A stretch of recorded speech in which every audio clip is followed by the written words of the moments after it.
morning, children. Today we are going to discuss about nutrition in plants. See the picture. The plant getting the food material from the solar system. The solar system involved for the photosynthesis. It take carbon dioxide and release from oxygen in daytime.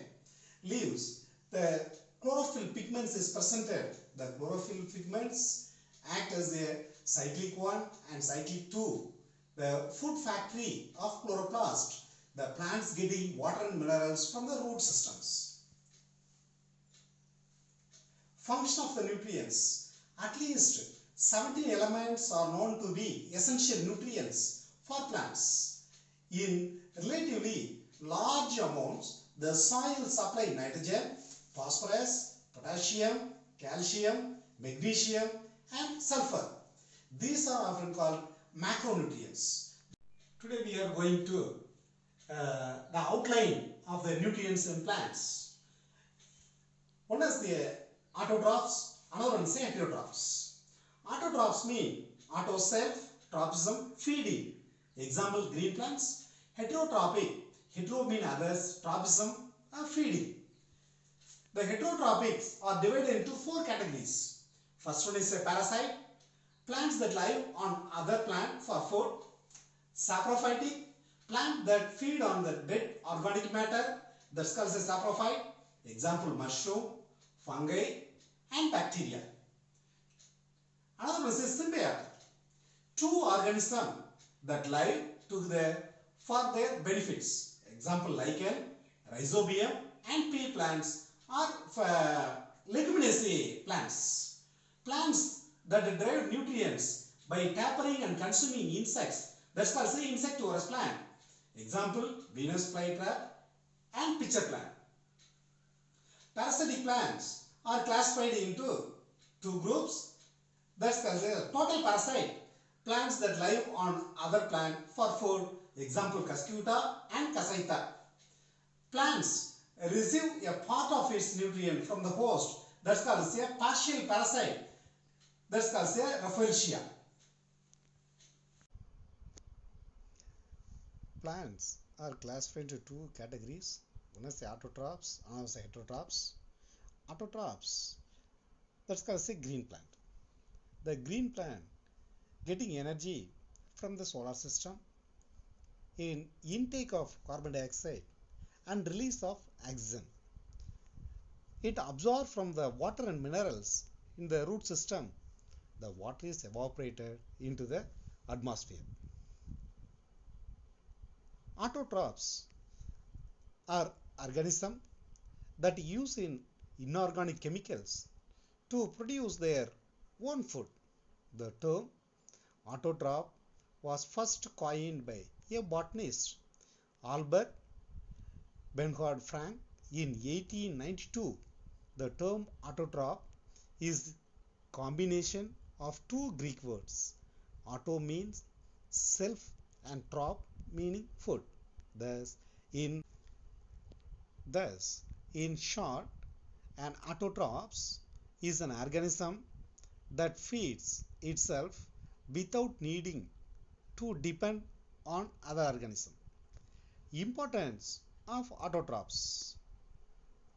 Our very existence is owing to autotrophs. In fact, not just us, but all other life forms have derived from the critical work of autotrophs. This is because autotrophs create sugars from carbon dioxide gas and other chemical compounds through the process of photosynthesis.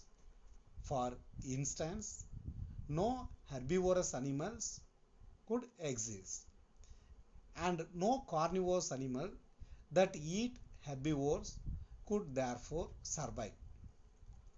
Autotrophs are often called producer and they make up the main supporting base of the food chain is every ecosystem, providing the fuel that all living organisms need to exist. It is likely that the very first form of life on Earth was an autotroph. In order to exist, it would have needed to make its own energy, as there would be no other biological option to harness energy. Type of autotrophs. Depending upon how they produce energy, autotrophs are classified into two types: photoautotrophs and chemoautotrophs. Photoautotrophs, organisms that derive energy from the sunlight to make organic compounds, are called photoautotrophs. Almost all plants, green algae, and some photosynthetic bacteria are photoautotrophs. Photoautotrophs make their food through the process of photosynthesis. Photosynthesis is derived from a Greek word with photo meaning light and synthesize meaning to make by capturing photon from the sunlight. Photoautotrophs harvest their energy through photosynthesis. They perform their biological process, which include the production of ATP, that's called as adenosine triphosphate. Most terrestrial photoautotrophs take carbon present in the atmosphere and process it to generate sugar and other molecules as a way to store the sun's energy in their molecular bond. For this, carbon dioxide created by various non-living geological processes are also taken in by photoautotrophs. While processing this carbon dioxide, they release molecules of oxygen, also known as the oxygen we need to be breathe.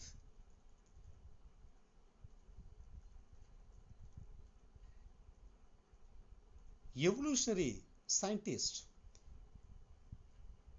posit that is free oxygen was not available in Earth atmosphere until after photoautotrophs became common in Earth's sea. After coming into existence, autotrophs produced so much free oxygen that large quantities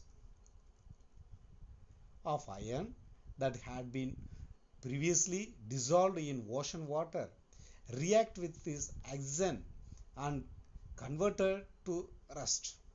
This is how banded iron formation occurred, which archaeologists often point to as confirmation of the record of our Earth history.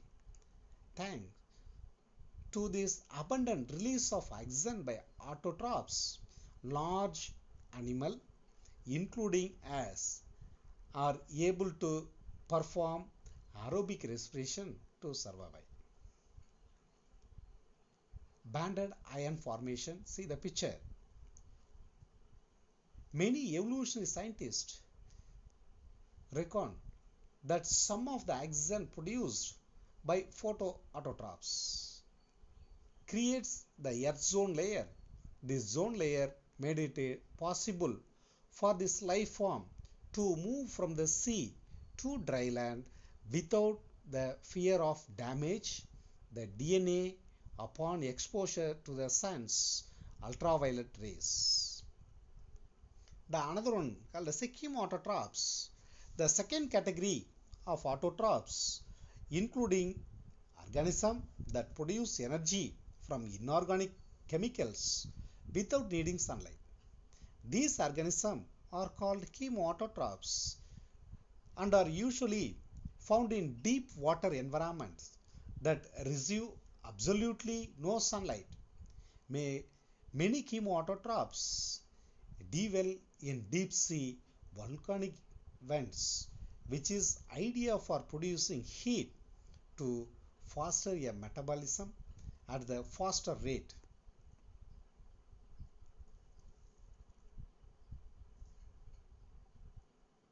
These autotrophs used volatile chemicals such as hydrogen sulfide, ferrous iron, elemental sulfur, ammonia, etc.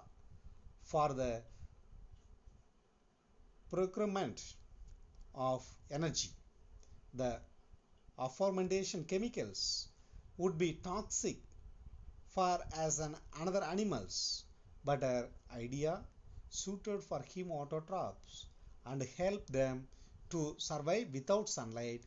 Chemoautotrophs are generally bacteria or more specifically archaebacteria, a single-celled organism.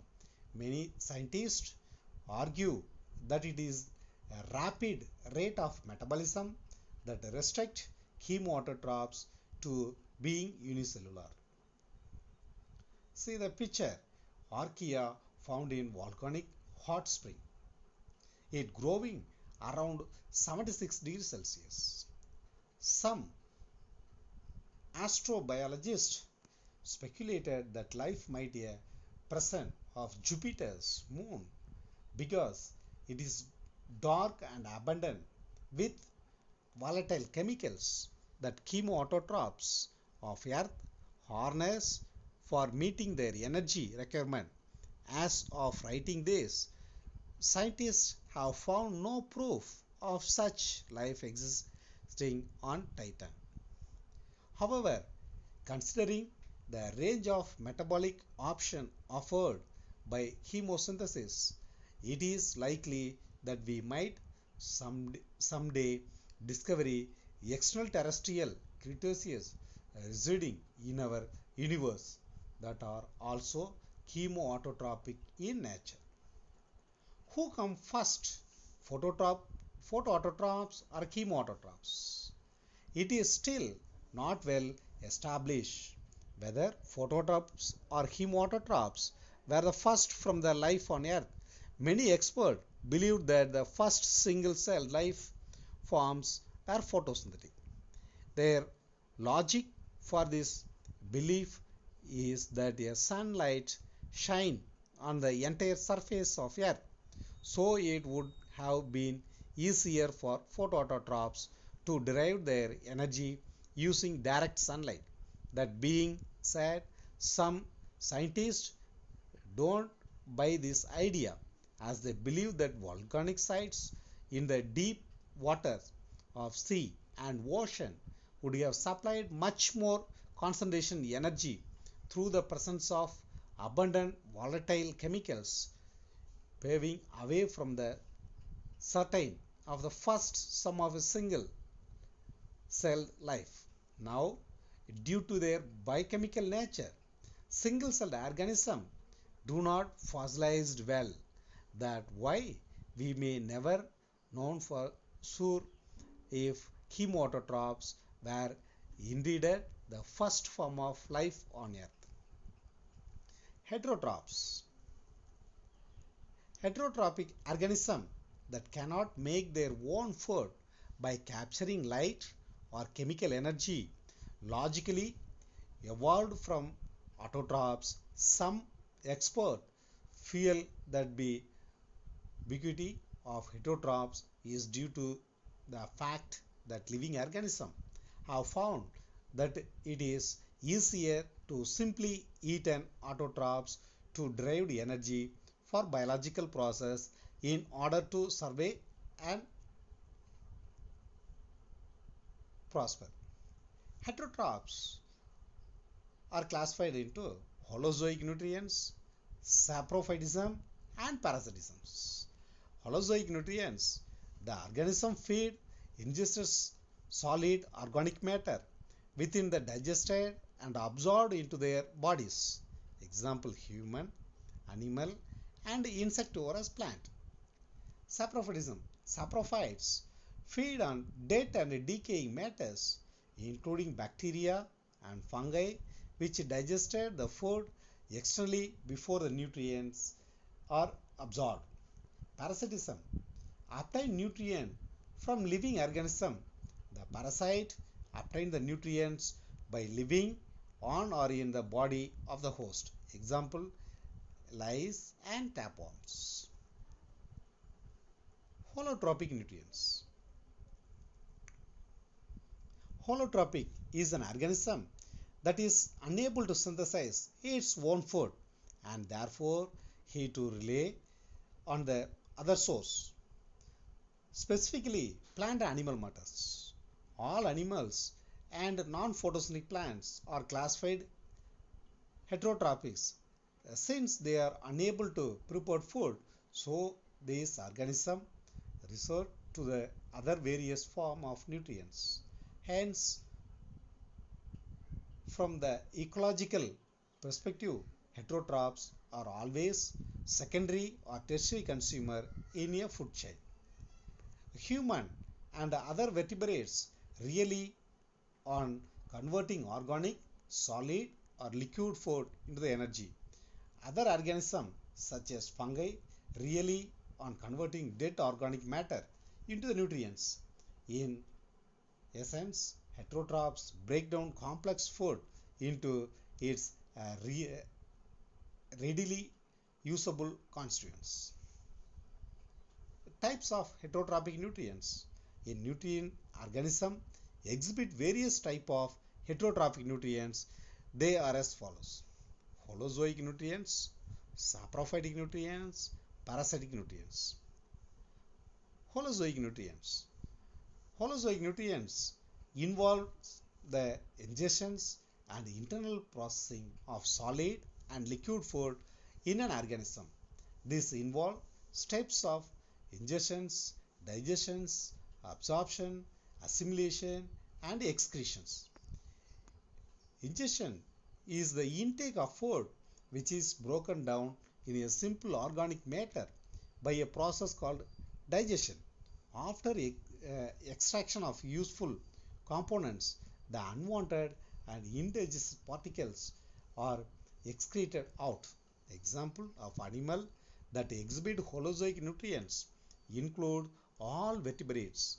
Even some unicellular organisms such as amoeba also exhibit holozoic nutrients. Holozoic nutrients in amoeba. Amoeba exhibit holozoic nutrients. The process takes place in the following steps. The amoeba project its pseudopodia and encircle the food in the engulf the food by the process of phagocytosis. The food vacuole of amoeba are rich in digestive enzyme which help break the food into similar substances. This process known as digestion. The digestion food is absorbed in the cytoplasm, leaving behind the undigested material. The absorbed food is utilized to produce energy for the growth and development of cells.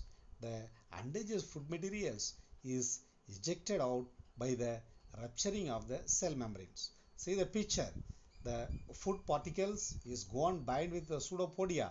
The food particles is go to inside and food vacuole also presented the using for the absorption and assimilation and finally getting for egestions. That's called as a waste materials. Types of holozoic organism. Holozoic organism can be divided into three types. Herbivores. These organisms are dependent upon plant for their food. Cow, buffalo, deer, elephant are herbivores. Carnivores. These animals feed on other animals for their food.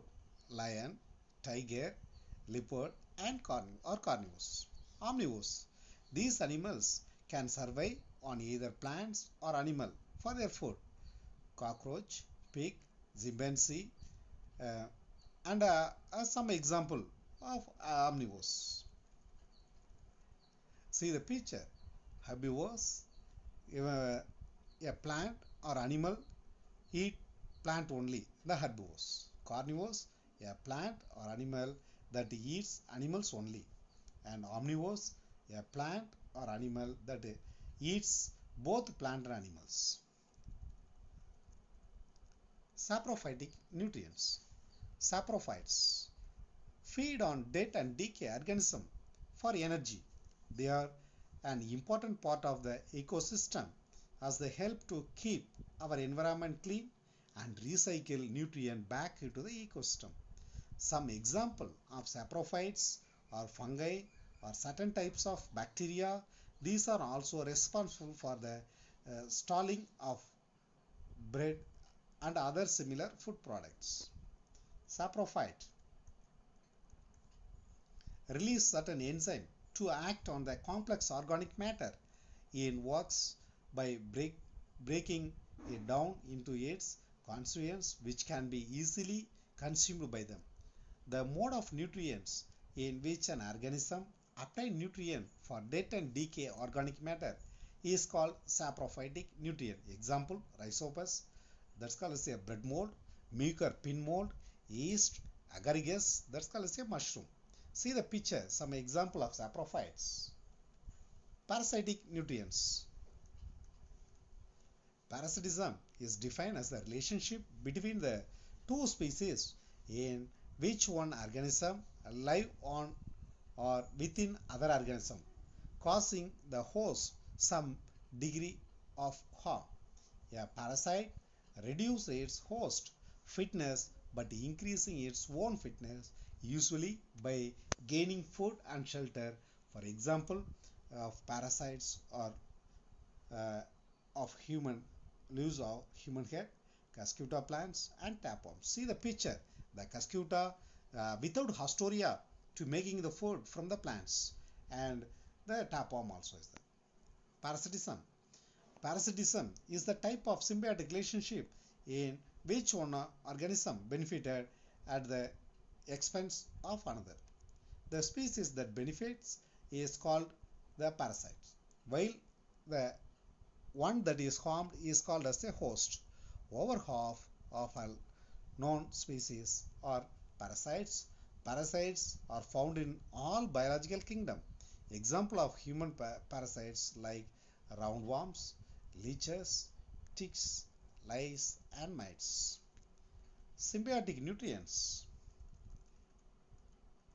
Symbiotic nutrition is the relationship between the organism in which they share their nutrients and shelter. This mutual relationship may or may not be beneficial to both their partners. A lichen is an organism that results from the mutualistic relationship between the fungi and photosynthetic organism. The other organism is usually cyanobacterium of green algae. The fungus grow around the bacteria or algal cell. The fungal benefited from the constant supply of food produced by the photosynthesizer. These lichens also say pollution indicators. Insectivorous plant. Insectivorous plants are derived from some of the nutrients from the tapering and consuming animals or protozoan, also known as the carnivorous plants. They appear adapted to grow in the place where the soil is thin or poor in nutrients, especially nitrogen, such as acidic bogs and rock outcroppings. See the picture, insectivorous plant, pitcher plants and Venus flytrap. Photosynthesis. Photosynthesis is a process by which phototroph converted the light energy into chemical energy, which is later is used to fuel cellular activities. The chemical energy is stored in the form of sugar, which are created from the water and carbon dioxide. Photosynthesis defines a state that the process exclusively takes place in the chloroplast through photosynthetic pigments such as chlorophyll A, chlorophyll B, carotene and xanthophyll. All green plants and a few other autotrophic organisms utilize the photosynthesis to synthesize nutrients by using carbon dioxide, water and sunlight. The byproduct of the photosynthesis process is oxygen. Let us have a detailed look at the process. Reaction and importance of photosynthesis.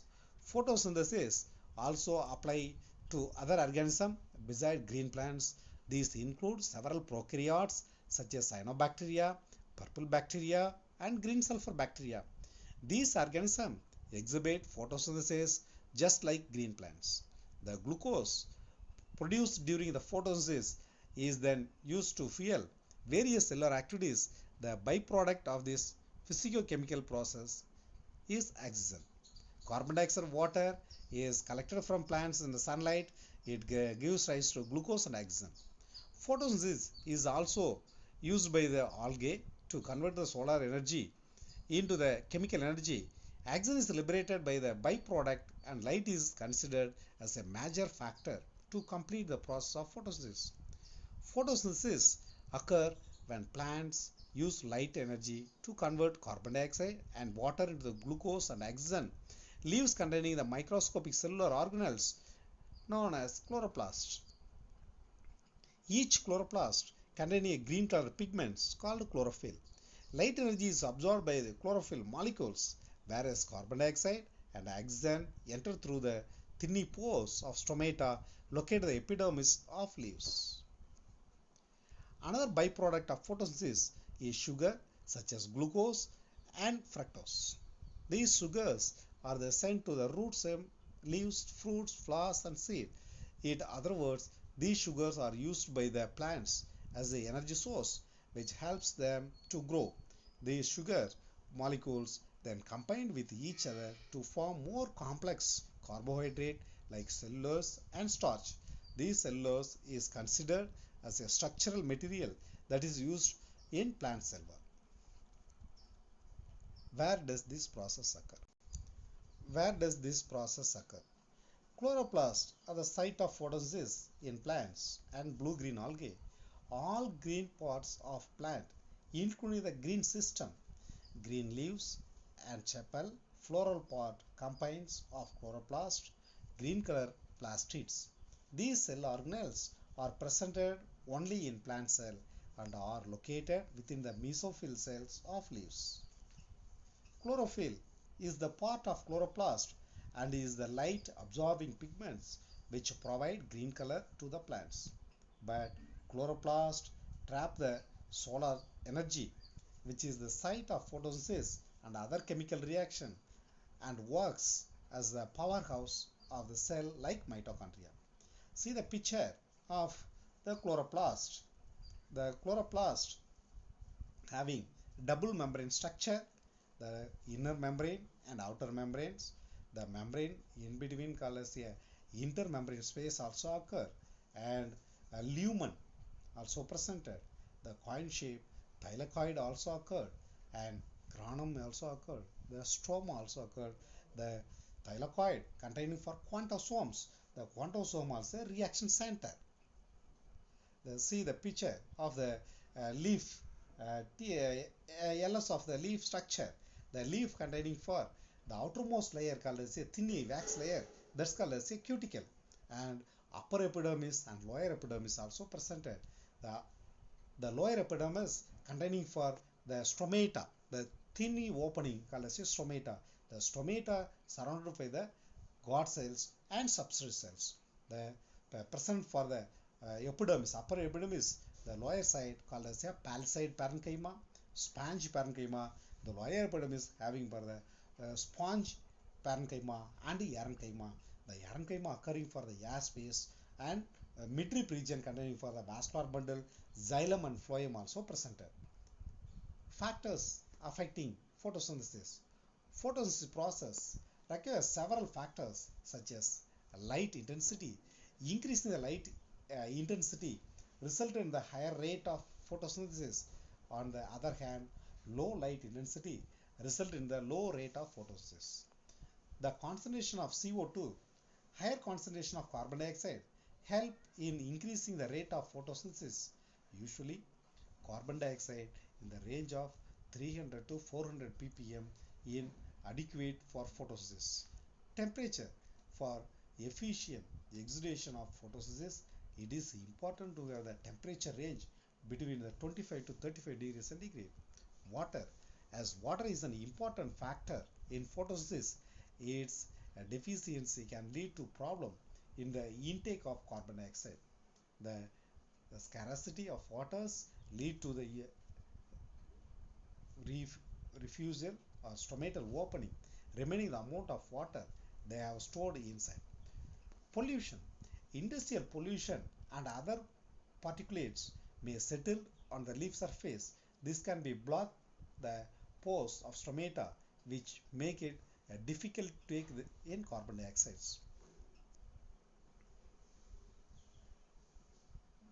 Stomata mechanism in plants. The mechanism of the closing and opening of the stomata depends upon the uh, presence of sugar and starch in the guard cell. Due to higher concentration of cytoplasm of guard cells, the water comes to them for the neighboring cells by osmosis and they become turgidity. Within the result, the stomata remain open. During daytime, the stomata accumulation of calcium ion by guard cells, increasing the solute of concentration, decrease the water potential, endosmosis of water, increase the turgidity in guard cells, stomata is open.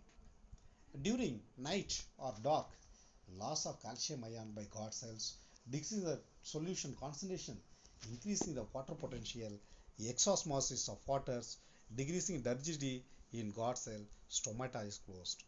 Flowchart of the opening and closing of stomata. See the stomata.